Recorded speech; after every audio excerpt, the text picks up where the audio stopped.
अस्वल, कोल्हा आणि एक वाघ. एके दिवशी म्हातारी तिच्या मुलीच्या घरी जात होती.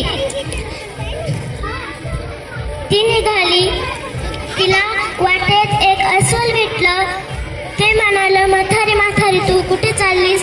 मी तुला आता खाऊन घेणार. म्हातारी म्हणली, मुलीच्या घरी जाते, 1-2 महिने राहते, तू फ्रुटी खाते, मग तू मला खा.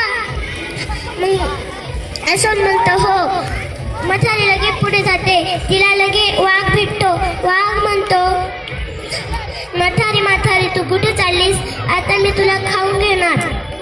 म्हातारी म्हणते, मुलीच्या घरी जाते, 1-2 महिने राहते, तू फ्रुटी खाते, मग तू मला खा. वाघ म्हणतो ठीक आहे.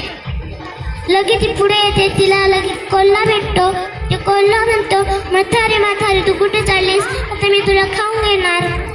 म्हातारी म्हणते, मुलीच्या घरी जाते, 1-2 महिने राहते, तू फ्रुटी खाते, मग तू मला खा. मग म्हातारीच्या मुलीचं घर येतं. मग ती जाते, तू फ्रुटी खाते, महिनाभर राहते.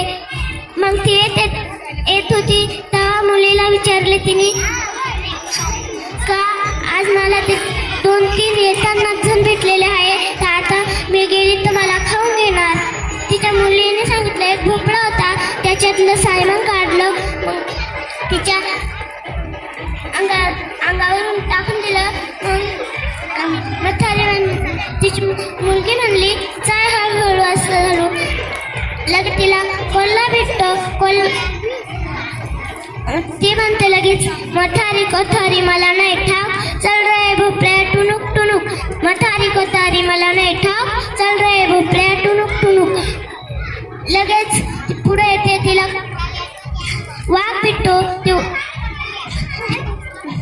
ती लगे असं गाणं म्हणते, म्हातारी कोतारी मला नाही ठाव, चल रे भोपळ्या टुनुक टुनुक. म्हातारी कोतारी मला नाही ठाव, चल रे भोपळ्या टुनुक टुनुक. लगे पुढे येते. तिला अस्वल भेटतं. ते अस्वल म्हणतो, हा तू म्हातारी, मला काय तुझे हात दिसताय, पाय दिसताय?